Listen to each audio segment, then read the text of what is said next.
Hi,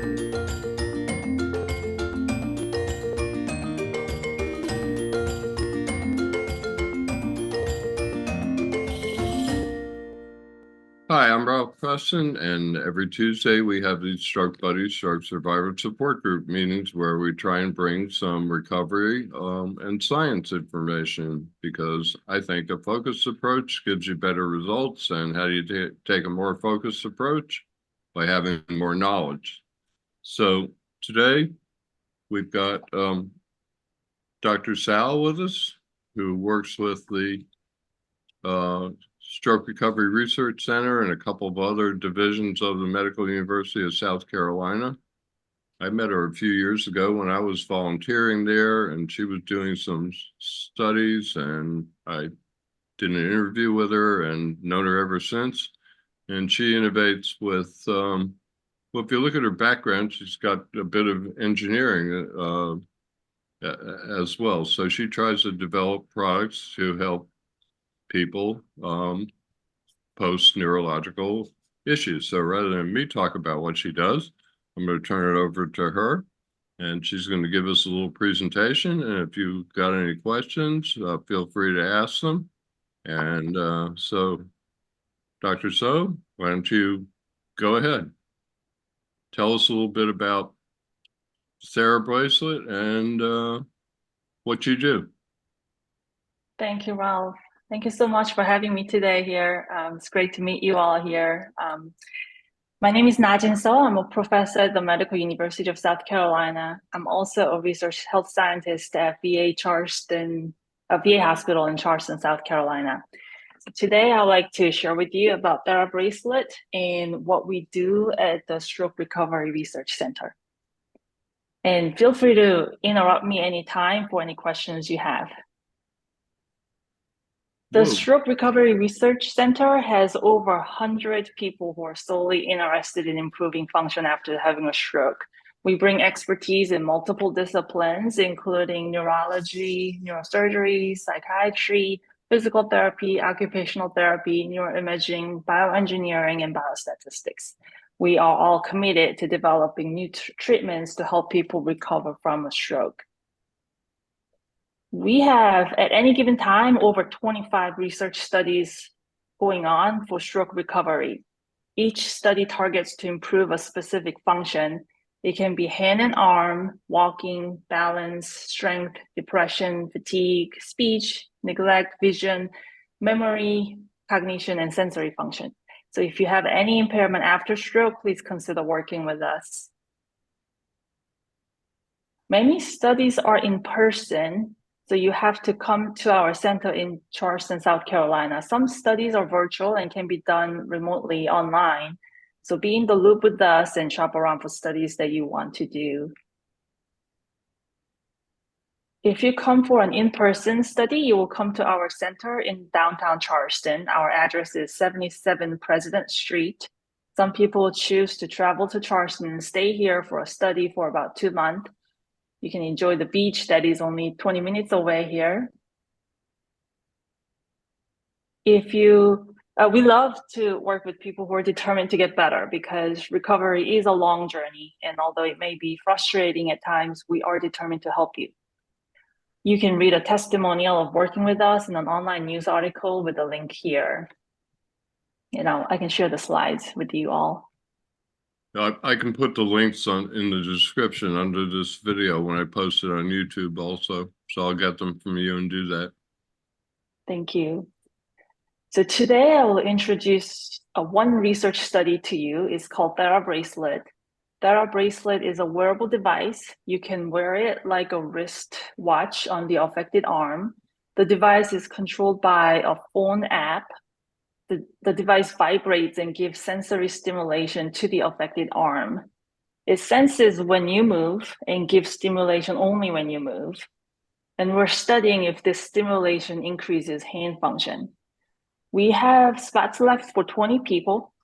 And if you have any difficulty using the affected hand, please consider participating in this study. I have to disclose that I have a patent for this Thera Bracelet stimulation technology, and we have received funding from the National Institutes of Health to do this research study. Is this, So if you, quick question. So Mhm. if you're looking for 20 more participants, is it done virtually? Do you send these out, or do you have to come to Charleston for this particular one? So this particular study requires you to come to Charleston. Okay. So if you participate in this study, you will first receive baseline evaluation over 3 visits. And they're comprehensive, state-of-the-art evaluation. So we use MRI to scan your brain structure, and we use EEG to record your brain activity. We use TMS, transcranial magnetic stimulation, to stimulate the brain and see the responses. And we use motion capture technology to measure your movement in detail. Together, they provide a very comprehensive picture of your function neurologically and physically. After the baseline evaluation, you get randomized to either the treatment group or the control group. Regardless of which group you get in, you will receive therapy. And therapy is 18 sessions of therapy, occupational therapy, over 6 weeks. Our therapists will personally design the therapy program for your goals. They will be tailored for your functional level and desires, and our therapists will work with you one-on-one to make sure that you get therapy that is just right challenge. And while you receive therapy, you will wear the Thera Bracelet device shown here. If you are in the treatment group, the device will give the Thera Bracelet stimulation. If you're in the control group, the device will not give the Thera Bracelet stimulation. In either case, you will receive therapy for 18 sessions over 6 weeks, and you'll be wearing the device. After therapy is complete, we'll do the comprehensive evaluation again to see how the brain changed because of the therapy. And we will do the follow-up evaluation. This is the last evaluation 1 month after therapy is complete to see how the change in the brain has settled and become permanent. Can you feel the device when it vibrates? No, we set it just below the sensory level, so you won't be able to feel it. So And the somebody reason, go ahead, sorry. oh, go ahead. I was gonna say, so somebody in the control group wouldn't know that they're in the control group because nobody can feel it. That's correct. Okay. And although you cannot feel it, the brain knows that it's there. So when we turn on the vibration, the Thera Bracelet stimulation, we can see that the brain gets activated, although the person says they cannot feel it. So Thera Bracelet works by activating the brain to get ready for therapy. And when the brain tries to move the hand, the brain gets activation boost, basically. So our studies have shown that Thera Bracelet increases the brain activity for sensing and moving the hand. And this just shows the activation increase with the Thera Bracelet on. And this picture shows the increased brain activity because of Thera Bracelet during the hand movement. And we've shown that Thera Bracelet can increase the brain connections as well. So connections within the brain gets increased after getting therapy and Thera Bracelet together. So because of that, Thera Bracelet can increase the therapy outcome. So this is the treatment group that received therapy and Thera Bracelet, and their improvement in hand function is bigger than the other group that received only therapy. So the purpose of this study is to increase the therapy outcome by using Thera Bracelet and see how effective that is.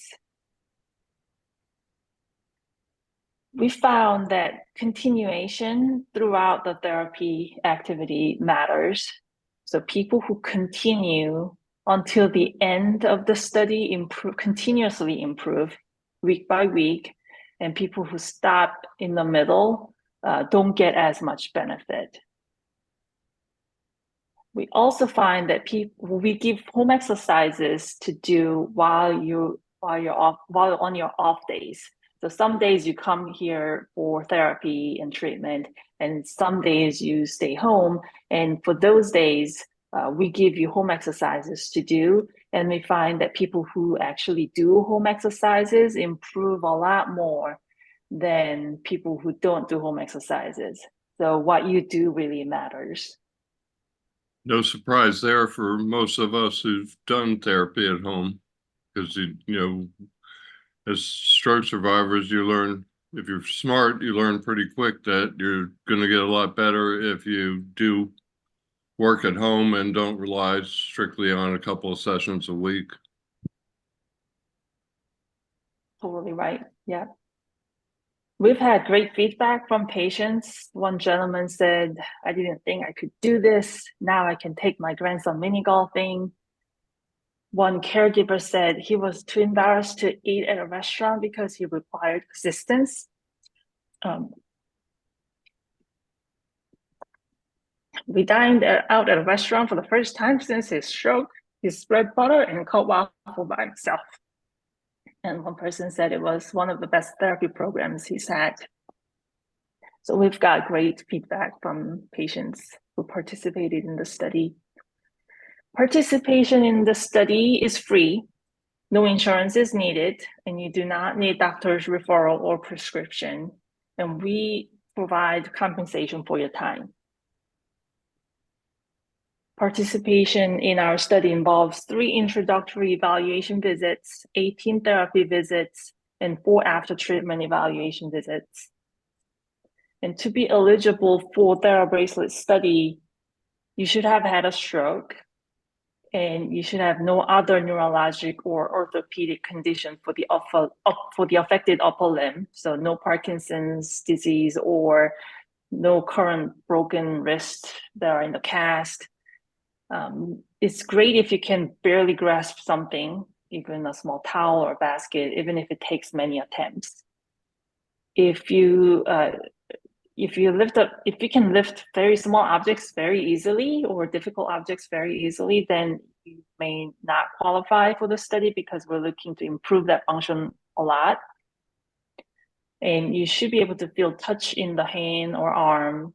You should be able to wear a wristwatch because we're going to place the device on your affected wrist. And if you have any sensitivity with that prevents it, then that will be difficult. You should not change spasticity medication, and you should not receive Botox injection in the affected arm during the study period. And you should receive no other upper limb therapy but our therapy during the study period. Those are the requirements to participate in the study. A lot of people are interested, but they may require some assistance, financial assistance for transportation and travel. And if you need additional financial assistance, please talk to us. We may be able to provide taxi or accommodation if needed. Wow. So again, think of TheraBracelet and who may want to participate in the study. And please feel free to contact us for any questions. You can follow us on Facebook using the blue QR code here. You can reach our patient navigator using the orange QR code and enter your contact information. And we can call and text, email us anytime. Thank you so much for your time here. I'm happy to answer any questions you have. Oh, we have some. I do have a go ahead. question. Yes. Now, as I recall, you said during therapy at the clinic, you're given a stimulation via the bracelet, and then you do things. But you said you also had them do things at home. And do they receive that stimulation at home also, or they're just exercises without the stimulation? So at home currently, we do not have the device at home. So home is going to be without the device, and you'll be receiving stimulation in the clinic while you're doing therapy. Okay, so the home therapy does not use the stimulation device, but presumably that contributes to any improvement. and that would be the same in both groups, correct? Correct. Um, that's Dr. Hetzler, who's a neuroscientist who had a stroke.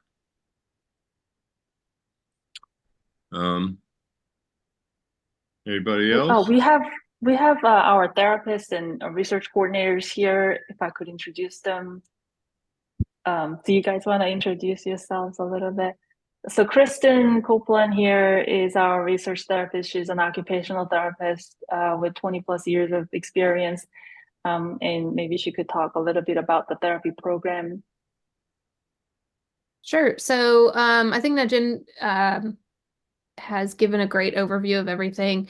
I think we just want to emphasize that whichever group you're in, you get the therapy and it's tailored to your goals. We definitely want to keep things tailored to you, things that you guys want to work on, just like any therapy program, really.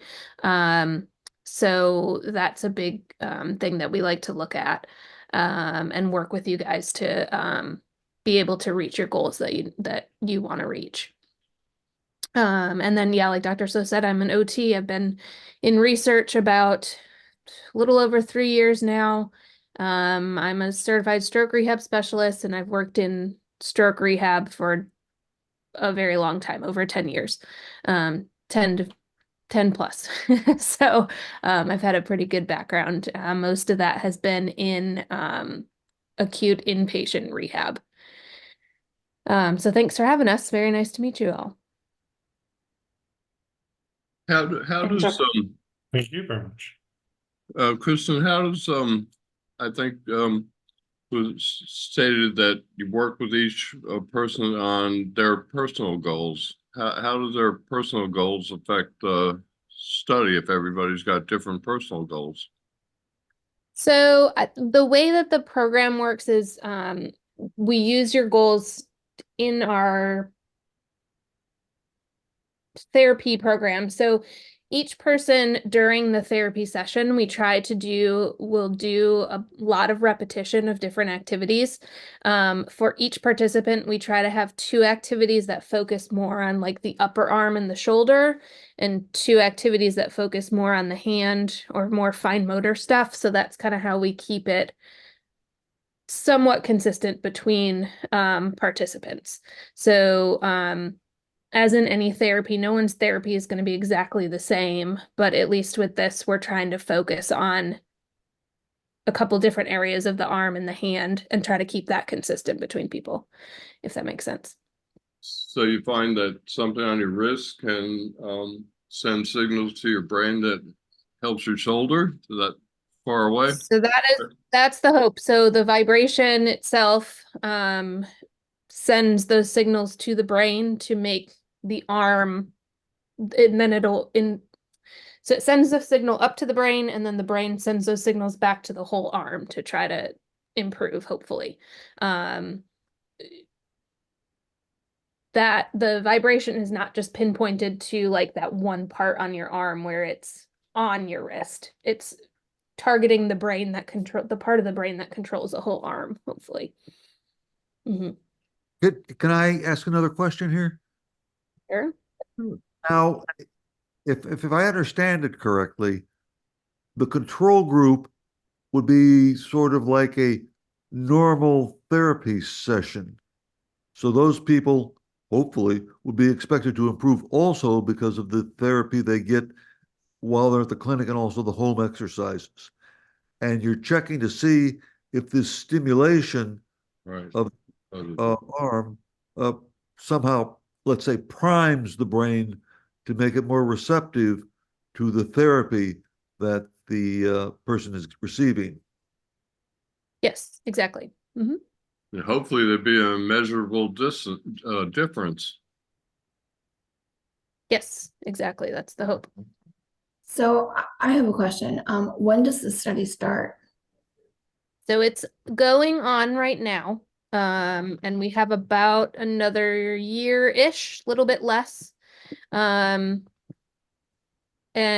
like Dr. So said, we're looking for about 20 more participants. So there is a little bit of time left. It's at least throughout the end of this year possibly some into next year. Just kind of depends. So whenever we, if we apply, it kind of, the 6 weeks starts when we get there. Yes. Yeah. Okay. Yeah. So everybody can start at a different time. Yeah. Okay. Is there any limit on how long ago your stroke was? So you have to be at least 6 months post-stroke, but there's no maximum amount of time after stroke. Good. Is there any And you- limitation on how severe the stroke might be? So we would do, we need to make sure that you have a little bit of hand and arm function. Kind of the minimum we're looking for is, can you grasp like something like the corner of a towel maybe, and it doesn't have to be a perfect grasp, like can you use your fingers or your thumb or something? Or do you think maybe you can grasp like the handle of a basket? Again, it doesn't have to be like that perfect grasp. You can use kind of like a pincher grasp here. You can use a couple fingers. Just you have to have a little bit of ability to use your hand. What about cognitive issues like aphasia? Is that affect participation? As long as you can somewhat follow directions, we do kind of like look at all that as well, but you have to be able to follow along with the therapy program. But if you have like expressive aphasia, that should not affect anything. We're looking more at like your receptive. Can you understand what we're trying to get you to do? That kind of thing. But we've had people with all different levels of cognition. We'll just look, if you're interested, we can talk to you a little bit more and kind of figure that out, make sure that you'd be able to participate in the therapy program. Excellent, thank you. I could end up with Gary and Michelle in my 2 guest rooms here, driving back and forth to the University of South Carolina. I'm probably the closest one to it. And they're both interested in, I think, except for distance, they'd both be good candidates in terms of. And another thing too, oh, sorry, you can finish. No, just I was going to say in terms of the criteria, they'd be good candidates. Yeah, so what we would do, especially if you're like a little bit of distance away from Charleston, I'm not sure where everyone is, but we can always do kind of a virtual screening with you to see if you potentially might be eligible. So we can kind of like set up like a Zoom meeting like this, and just kind of take a peek at how your hand moves or what you're able to do and talk to you a little bit before you made the trip down to Charleston. Okay. Well, I'm not that far. I'm in South Carolina, so and I know both of them. Gary's in Glasgow, Scotland. However, Michelle's closer. Are you still in? I'm still in South Carolina, so Yeah. so I am in the state. Okay. She's near Rock Hill, almost in Charlotte. You Yep. know, I guess you can get farther away from Charleston than that, but only up in the mountains.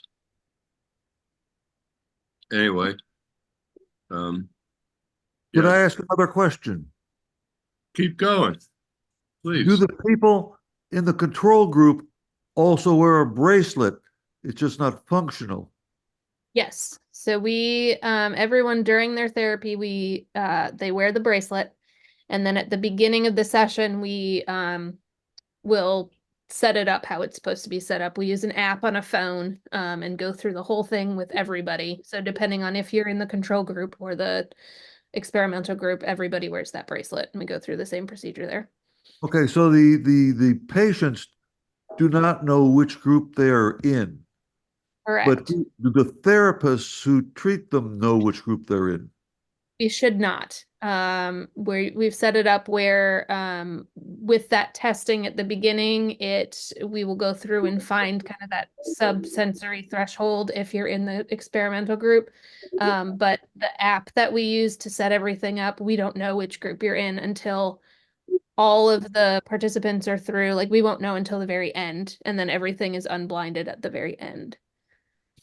I would assume that's to keep from any kind of prejudicial actions or whatever from on part of the therapist. Bias. Sneaking bias. Yeah, there we go. That's a good word. That's why you have the PhD and I don't. any bias from the therapist should enter the study. It's real Right. important that these studies, be done with control groups like this, because otherwise you really don't know. That's one thing to me that I remember when I saw Dr. Adams up there next to Dr. Couts, when Dr. Adams first told me about the center. I think it was the first one in the country. And, it's real important to, well, we need more of this. As stroke survivors, we don't feel like we're getting what we want. And we don't think like that some of our input is ever makes it back into the therapy loop. In fact, I've thought about and talked about trying to find out how we could do, if the Stroke Recovery Research Center was open to doing studies, because I think there's a whole lot more studying that needs to go on on stroke in order to deliver what I said in my intro. More knowledge gives you a more focused approach. So I think it's great what's going on. There are 25 studies on 100 people. I didn't realize it's gotten a little bigger than last time I visited. I did a few videos a few years ago, but apparently, from what I'm told, I can't do that anymore. Although I'd love to volunteer with you. Anyway, I don't want to get into that. We also have our coordinators, study coordinators here. So if you participate, you will work closely with the coordinators and set up the logistics of each visit time and transportation or anything that you may need or accommodation. So Ariana, do you want to introduce yourself? Yes, so my name is Ariana. I'm a research coordinator as well here at the MUSC Stroke Recovery Research Center on Dr. So's team. I predominantly do handle a lot of the coordination duties for TNT. So more likely than not, if you were eligible and or qualify for the study, you would speak to me a lot. So any information regarding what the study entails, any specific information, I'd always be happy to give you that information via email or phone call. Excuse me, I have a question. Go ahead. I'm interested in doing the virtual, pre-selection phase. Who do I get in touch with? How does that process look like? What does it look like, rather? So you could contact me, and you can on the slide it does list a phone number. I believe that phone number is the phone number that all of the lab members pretty much have access to. Okay. I could also just give you a phone call. Typically, when we do these first introductions with potential participants, we like to do a phone screen. So I just go through a couple of questions. Takes about 10 minutes or so.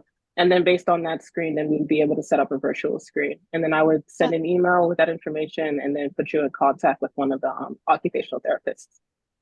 Oh, okay. And So that information to contact you is on the cover screen there. Yeah, it looks like Dr. So sent the phone number that we use. I can also put my own email in there as well. Okay, thank you very much.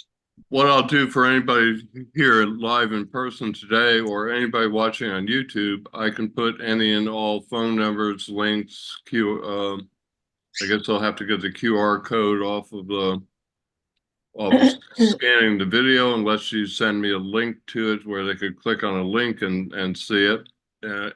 So anything that you guys wanted to see that would make it helpful for survivors trying to get into the program and for you to find 20 more people, I can put in the description underneath the video. So I'll get with you all.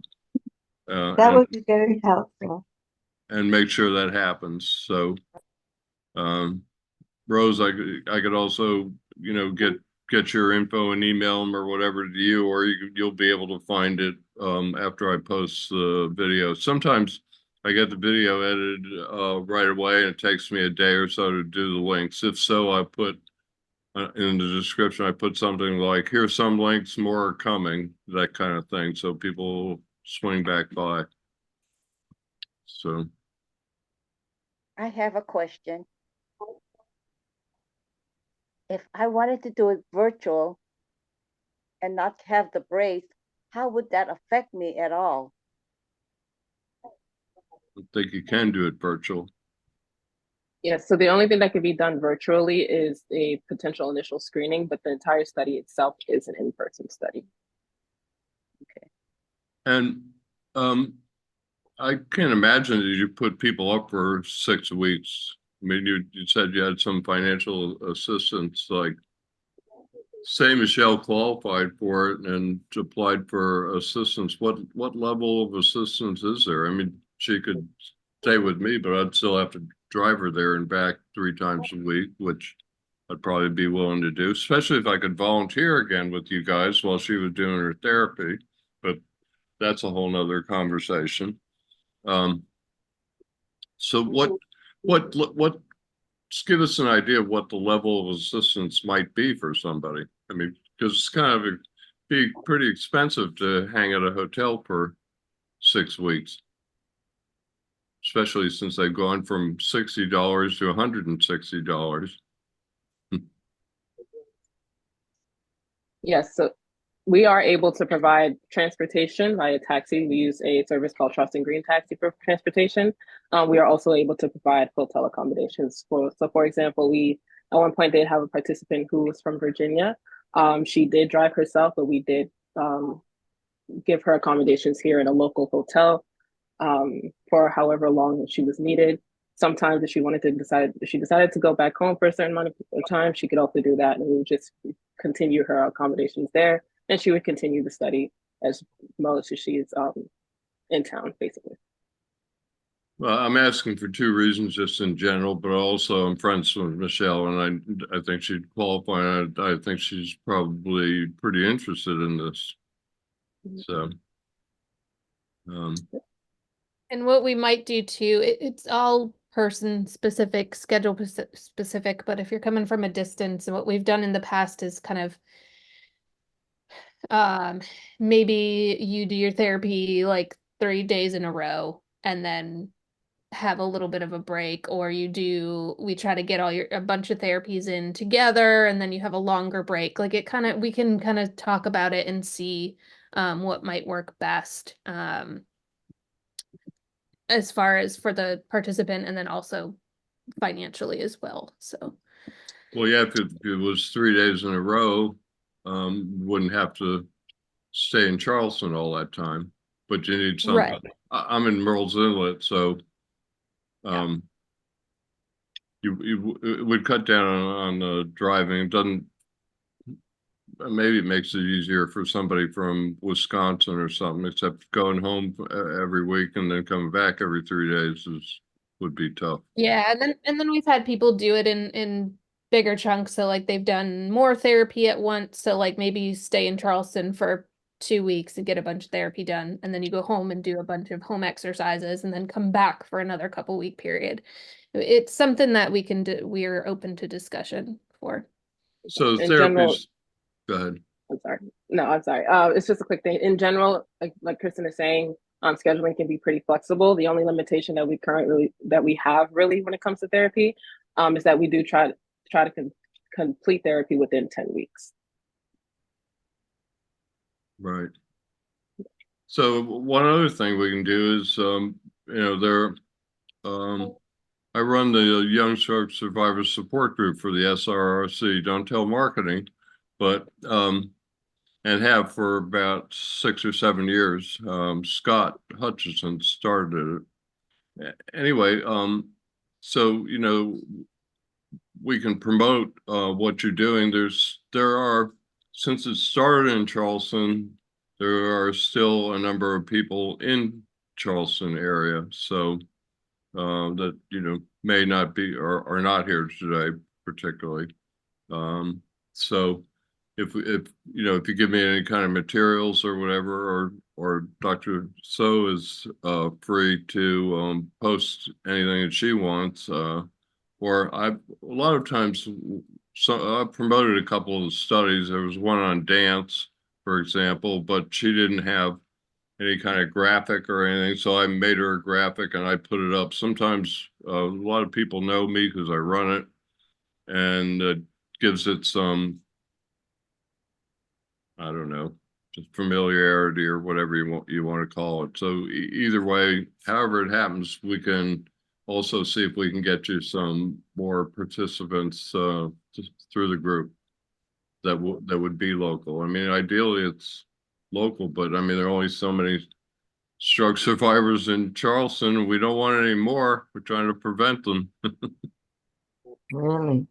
I have one question again. Is there any way, anywhere we can access the study as it's mapped out? You know, the abstract and the methodology and that kind of thing, the paper.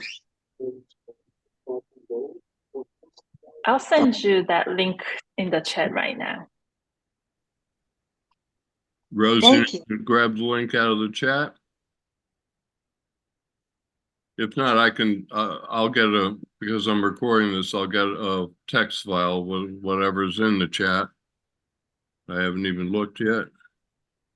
I could send it to you. So there's but I'll need to. I just shared the link for the study details. Okay. Rose, do you know how to get that, or should I be sending that to you?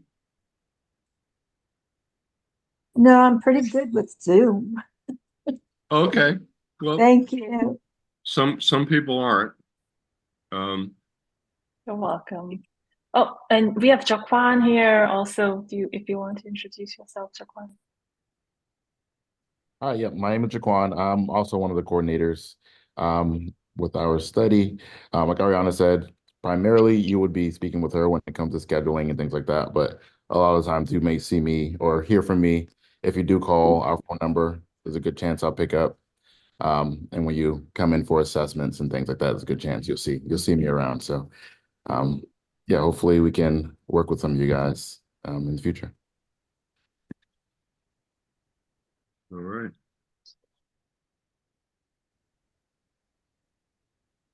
Anybody else? Hey, Ryan. It's good to see you. Okay. Well, we could talk a little bit about what else do you guys have going on at the SRRC?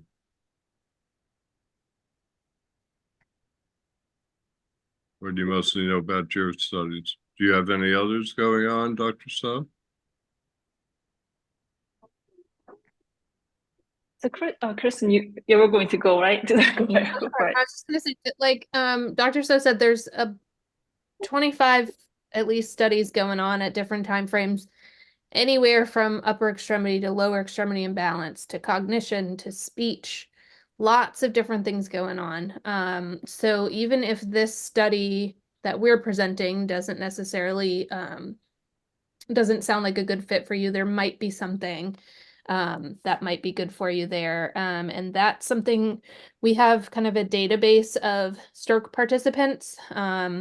Our participant coordinator or navigator, her name is Alyssa. What they can do if you're interested in other studies or just being part of that database for the future, if a study might come up in the future, you can always either ask us for her information, or I think the orange QR code, I think that Dr. So presented, that brings you to the link for the Stroke Recovery Research Center.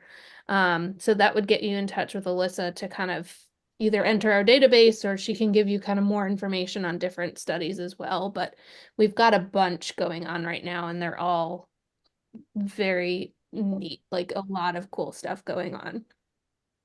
If you're in that database, you get a newsletter or any kind of updates on what's going on? No, what it does is basically it's kind of more for the researchers. Right. So as we're recruiting for our studies, we're able to see, because Alyssa will get a bunch of information from you, such as when was your stroke? What kind of impairments do you have? That kind of thing. So the researchers can kind of see that information, and then they would get in touch. It basically gives us permission to get in touch with you for different studies in the future. Right. Well, I'm always looking, I figured that part. I'm always looking from the stroke survivor's point of view, which Right, is, right. if I'm in But I your think- database, how do I find out stuff? Are you going to tell me, or is it on me to have to, check back? Yeah. regularly? So I think Dr. So just put the link to the center in the chat. Mm-hmm. So that would probably give some good information too, just about kind of new things that are going on, I think. I don't know how often it's refreshed basically, but it should give more information in there too. Well, and I'll get with her over, like, it might be good for me to put some descriptors, to find out about other studies and what else is going on. And then here's the link right below it. It's just, because you see a bunch of links and you don't necessarily know, Right. Yep. which one you need to find out what you want to find out. So Yeah, and some studies are virtual. So if you're interested in virtual studies, contact with this participation website, and then you can be in contact with the patient navigator, and she can tell you what virtual studies are going on, and you can decide whether you're interested in participating or not. is it on the list of studies? Does it say whether or not they're virtual, or do you have to contact each? If you're interested in a study, you got to contact and find out whether it's virtual or not.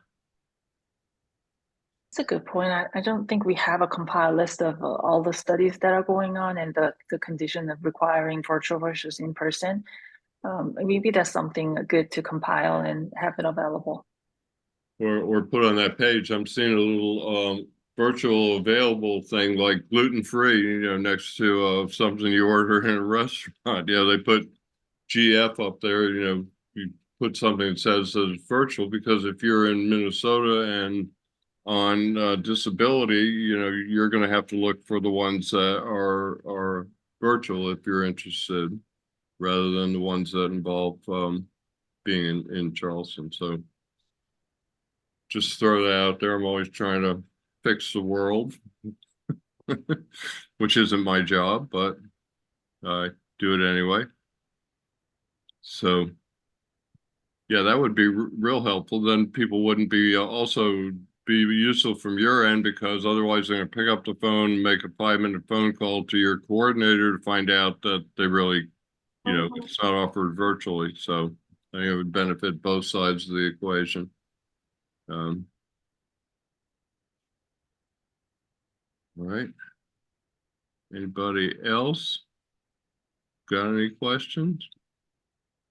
I could keep asking questions, but because I saw a couple of pictures that I took in your presentation, and I saw something about TMS, and maybe you don't know the answer to this, but like TMS is approved for depression, and you can go into any major city in the country and get TMS for depression that doesn't respond to traditional therapies and medications.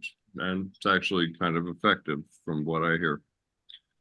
But people ask about TMS because I read about it. And I know I did a video on a study, I guess about 6 years ago, on TMS. And so the SRRC is still working with it. Is there any chance in the future that TMS is going to be well, you're not the FDA. Is it ever going to get approved? Do you think for stroke recovery? Does it show any promise, or am I outside of your expertise here? Yeah, so the TMS that are used for depression, it is giving the stimulation and the frontal cortex of the brain that controls the mood.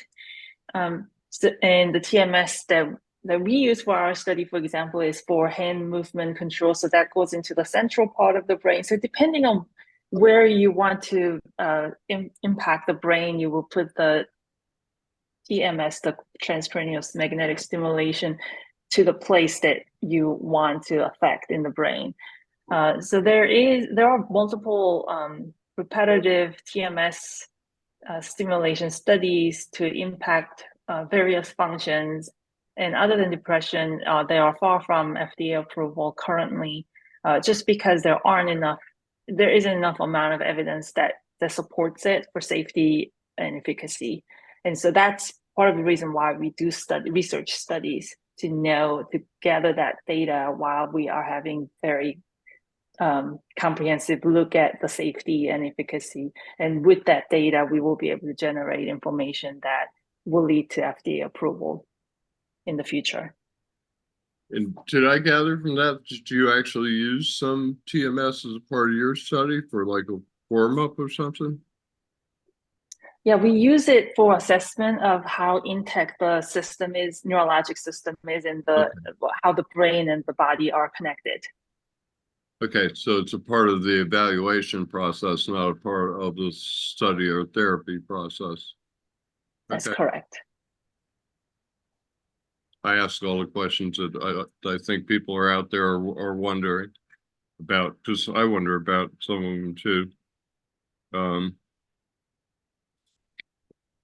You mentioned you have to be able to feel in your hand. Some people, such as myself, have paresthesia. Funny, I learned how to tune it out at about 5 years. As soon as I started talking about it, I just mentioned it. Now my whole lip is I'm hyper aware of it again, and it'll go away as soon as I stop talking about it. Somehow or another, I learned to tune it out. But what level of sensory perception do you need in your affected hand for you to be a good candidate for the study? Like, for example, I feel things, but my hand feels like it's asleep all the time. It feels like I've sat on it for an hour and then pulled it out. It feels like hypersensitive, numb, way too big, raw, all at the same time. But I also don't think about it during the day most of the time. Yeah. We basically ask you if you close your eyes and someone touches your arm or your hand, can you feel it? It doesn't matter, like we don't necessarily like quantify how much you need to be able to feel. You just have to be able to feel something. So like you said, you can kind of feel it's not great, but you can feel a little bit.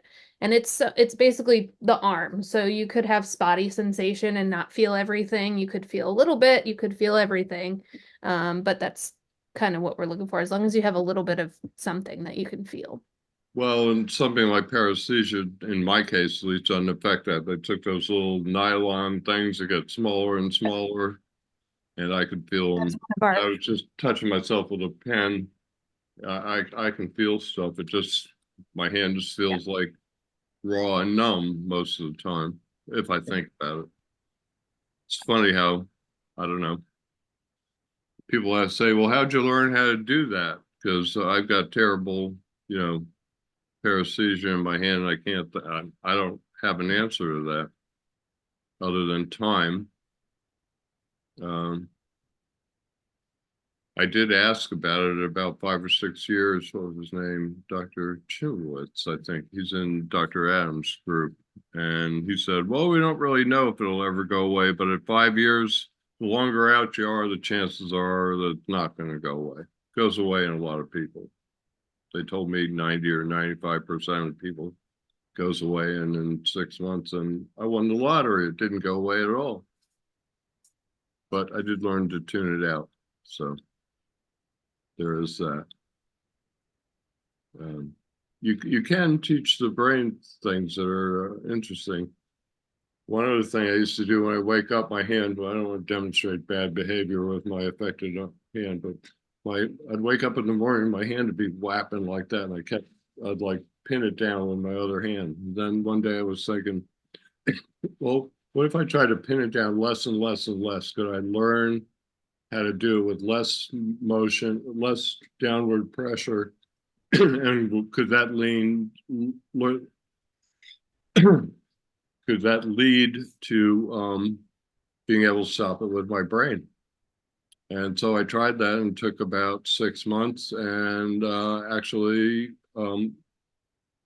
pushed less and less. And I thought about it. Too bad Dr. Hetzler left, because he and I are big on visual imagery or mental practice. I push down less and less and try to think about holding it down with my hand, holding it still with my brain, holding that hand still. And then as I got better at that, I wondered if when I learned how to stop it with my brain, if it would go away. And the answer is yes. I learned how to stop it with my brain. And now, I mean, it hadn't happened in 6 months or a year.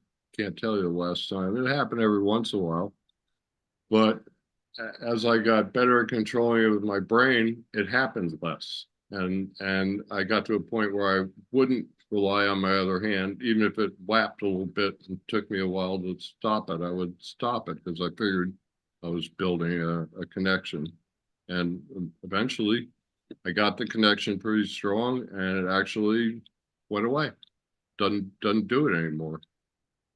That's the kind of thing, like I mentioned earlier, that as stroke survivors, you know, we do things like that because, well, you wake up every morning, you don't have a therapist there.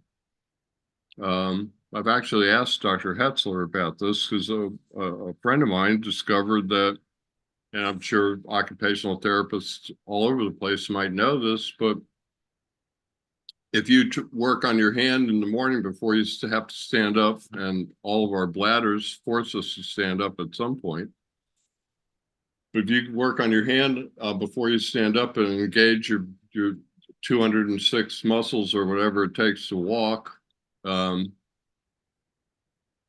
a lot of people have found that they have more movement in their hand before they ever stand up. And if you stand up, I had one guy who said it isn't working. I finally found out. He said, well, he would stand up and go to the bathroom and then come back and get in bed. And I said, no, you can't do that. So, you know, I'd love to at some point, and I don't know how to make this happen or if it'll ever happen through the SRRC, but I'd love to see some of the things that stroke survivors are figuring out get studied. One of my things is we don't have a seat at the table, and somehow or another I've been trying to figure out how to get us a seat at the table because we're out here innovating on our own behalf all the time, you know, because you have a stroke and you want to get better and you're just willing to try about anything, right, Michelle?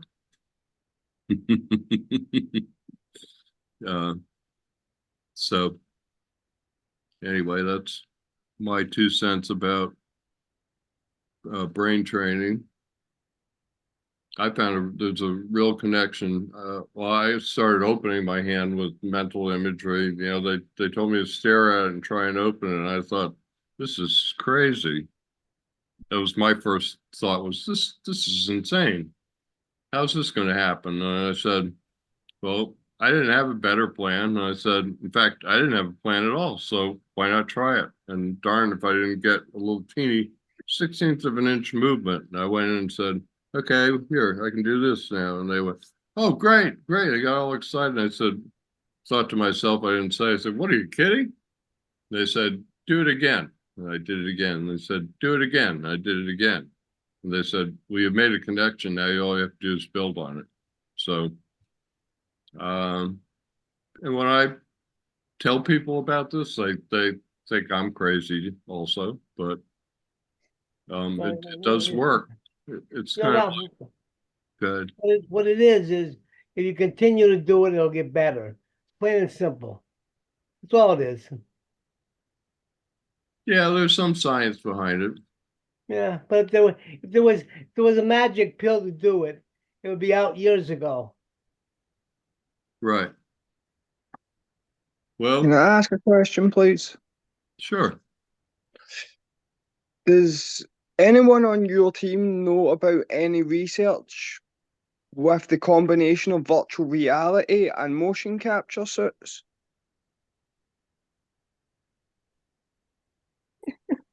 I think you might have stumped the band there, Gary. I think he asked if there's any research going on using virtual reality and motion capture, and I bet there are. I guess I can talk about what's happening close in our lab.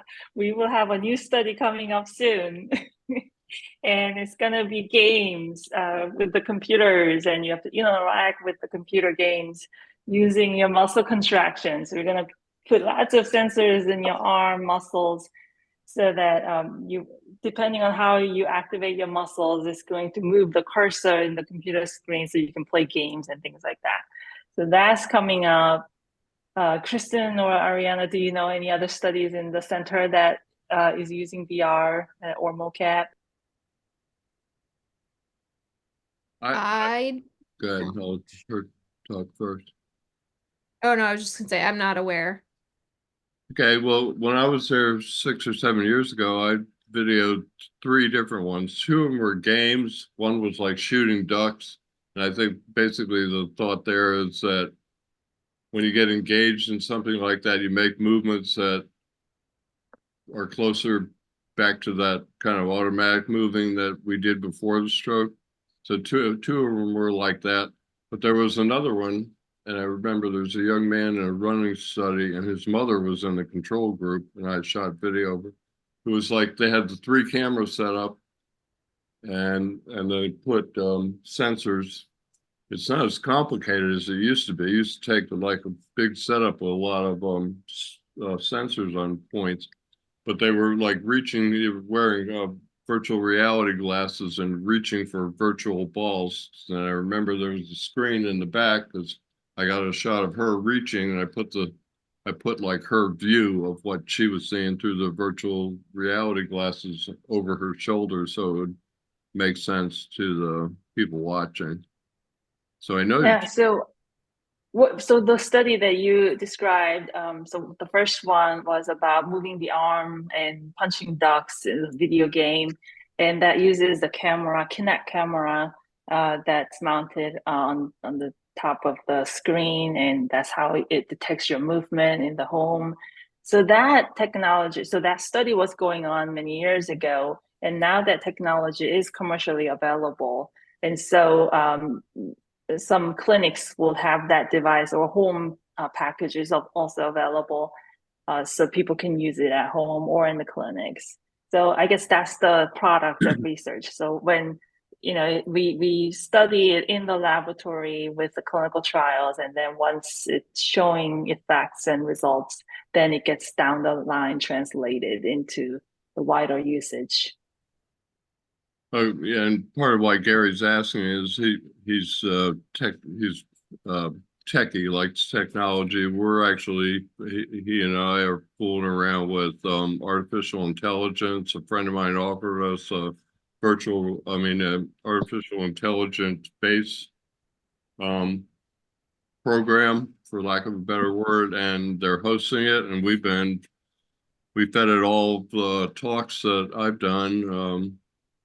Fed at 170 different meetings like this that I've done, including 7 with Dr. Hetzler, who presented to us on neuroplasticity, spasticity, sleep, stuff like that. And when we find out it's giving pretty good answers at this point. And the other thing we've been fooling around with lately is generating videos with AI. They're a bit canned, and I guess we're going to try and experiment. So I'm still editing videos. So my curiosity is, what if I wrote a script and gave you the footage, and gave Gary the footage to put it into the AI model? Can you spit out then a finished video in a lot less time than it takes a human being to put it all together? So we're messing with technology because technology is the future, and if you ignore it, then you're going to get left behind. So we're hoping at some point to we answer a lot of the same questions in the stroke groups over and over and over again, right, Michelle? Michelle runs one. We see the same type of posts. Had one yesterday, lion's mane mushrooms. If you search lion's mane mushrooms in the group, you'll find 30 posts about it, but we go start it all over again and all over again. So maybe at some point we could get this stroke bot trained up enough to where it gives pretty good answers on everything and get people to use that. I mean, you're never going to take away the human aspect. It's always better to ask a therapist than a bot, because the bot's interpreting what various therapists have said in the past, and it's not personalized. The videos seem a little bit canned to me. They're a little bit predictable, but then they're AI. Is that fair? Is that all fair to say, Gary? You got anything you want to add? That's pretty accurate. Yeah, what Ralph was saying initially about the AI system is we're creating a virtual care assistant chatbot like ChatGPT, but completely tuned to stroke care for the individual, and hopefully some care assistants that may be able to use it in helping patients as well. We have a built-in disclaimer, so when it comes to medication and a lot of issues, the AI will suggest to be careful and always consult your doctor with big decisions. Can I tell The them? AI, Go ahead. the AI videos, the AI platform that we're using now is called InVideo. It's free, but it is also cheap. So it's not giving out the best results yet, but it's really good for making ad scripts. So we could use that to make an ad script and then put that to another voice so it sounds less canned. So there's still some experiments to do with the AI to improve quality, but we're still quite new to these systems and just practicing. Yeah, and I think that's what's gonna happen pretty soon in the future. And if you're working on it already, maybe you can tell us more about what you've been working on. well, I can send you the link to. All you have to do is put in your email and then you register. I can send you the link so that you can have access to ask the stroke bot any questions you want and see how well it's doing. Gary, would it be all right if Dr. So's got a little bit of engineering, or would it be all right if I told her about our idea? I don't know how, I can't remember exactly how we met about the driving. Driving, that's why I brought up VR actually. So a big part of my physio has been using driving simulators to retrain subconscious movement in my left arm. So when I first began to use these simulators, I would make mistakes changing gear. I would go from first into fourth and I wouldn't feel it until the game responded. But after a few thousand hours of practice, I will feel the mistake of going from 1 to 4 rather than 1 to second. And now I'm at a point where the hand will auto correct the mistake as well and put me in the right gear. So when Gary and I met, I had this idea to get a $100 Amazon driving simulator and somehow, come up with things where you could have where you could actually adapt it the way they adapt a car for turn signal and driving with the left foot instead of the right foot. If you're left side affected, you can basically drive a car. If you're right side affected, you need certain accommodations. You need a left side pedaling. So my idea was when I met Gary, and Gary's weren't you world ranked as a drift racer? I was a multiple world rally driver. Yeah, so he's got a whole simulator there. When I met him, my idea was, somehow adapt you can buy a driving simulator on Amazon for less than $100. Now, it wouldn't be stroke related. It might not have a left pedal, but one idea that we've been kicking around would be to build such a thing. And then, of course, it would be really important to test and make sure it works. This is another one of those things like, how could things that the stroke community is doing, come back and go through the SRRC? Because people spend $1,500, $2,000 going to specialized driving schools. It seems crazy to me when, there could be some kind of simulator that would allow for the whole same thing. So what I would like to do in that project is research the types of disability cars there is, people's seating positions, angles, distance from the steering wheel, and features in the car, and then try to create a simulator that takes up all of the metrics that they would use in the vehicle itself.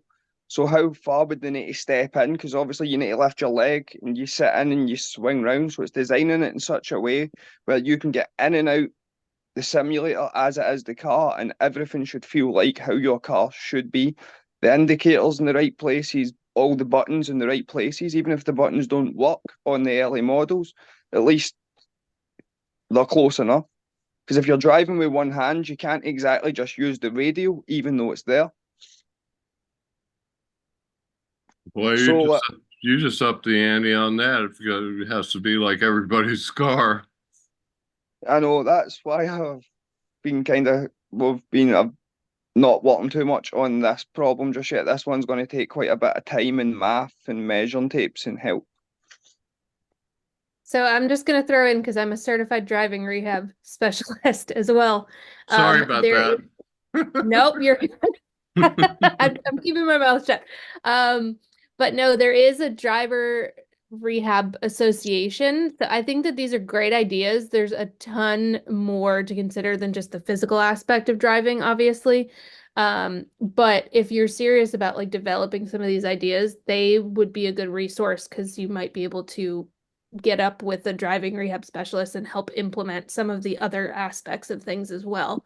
I'm a resource as well if you ever need me. But Thank you. it would just be something to caution you with, that I think it would be a good kind of collaboration between the driver rehab aspect and what you're trying to do as well. Yeah, as in making the simulator, I lack on the tech development side of that problem.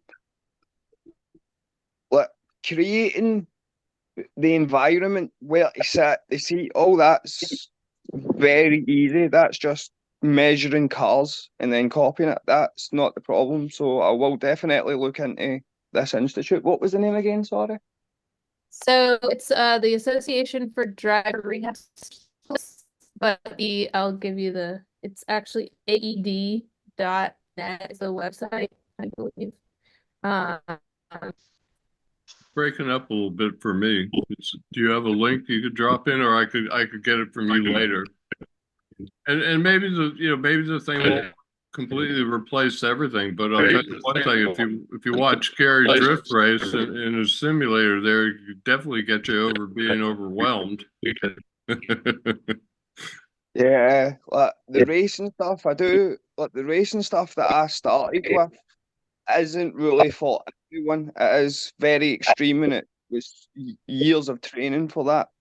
But there are simulators and games, so to speak, that do operate at a legal driving basis where they're supposed to be in training. Then it's just copyright. I don't know if we're allowed to use such things, but the type of stuff that I do isn't for someone just trying to use it for rehab. Well, and the point would be not to have a racing software, to have a program written in a way that will benefit the process of a stroke survivor learning how to drive again. Yeah, that's what I was saying. There are softwares to help teach people how to drive that act completely within laws, as in road laws, but it's a copyright thing. As an institute, would you be allowed to use someone else's game or software in your studies? That sounds like a legal question. That's my big problem, is the tech side. We would maybe need to create our own game unless we can get permission from the owners, which is a big load of other problems. But see, also we're trying to do this like on, I was going to say a shoestring budget, but a shoestring would be more than the budget we have. Well, which is basically zero. I've told Gary that we could find software or hardware engineers or whatever, and got some kind of estimate. I might be willing to put up the money to create one and test it. Of course, it costs a lot more to create the first one than it would if it works, and and you know, put it into manufacture, or you could adapt somebody else's console in some way. I didn't mean to spend so much time on this, but just, I guess it's back to my whole point about, you know, I think we as stroke survivors and the problems we run into, and when we don't find the solutions, trying to find our own or thinking outside the box, it's got some validity. Just my opinion. So, anybody got any more questions about anything on the subject?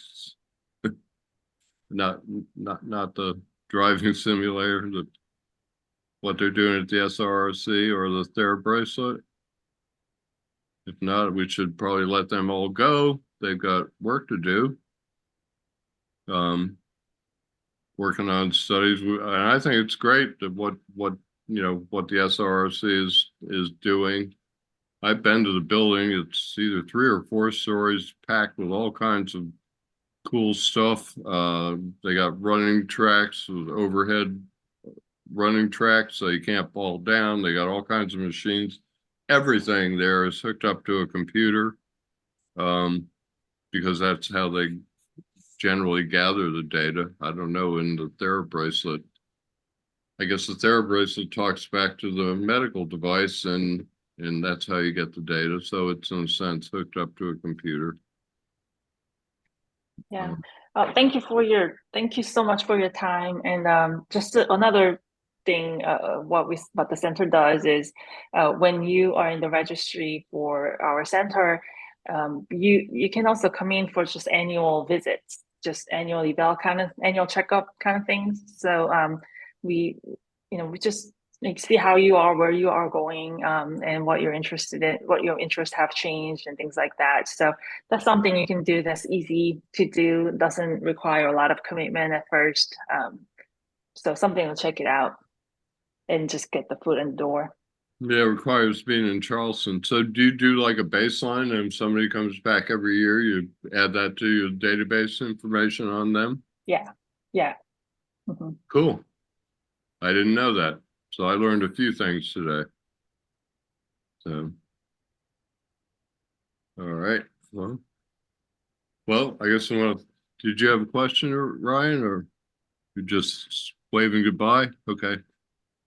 It's good to see you, by the way. And so I want to thank you and your team, Dr. So, you know, for presenting, and anything that you want, you know, in the video about the SRRC, the databases, any and all of that, I'll get with you, and we'll make sure within a couple of days it gets in the description under the video. Like I said, sometimes I get the video up and have some of the links, and then as I get them, fill it out and erase all my coming soon to links are coming soon comments, and just have the links there.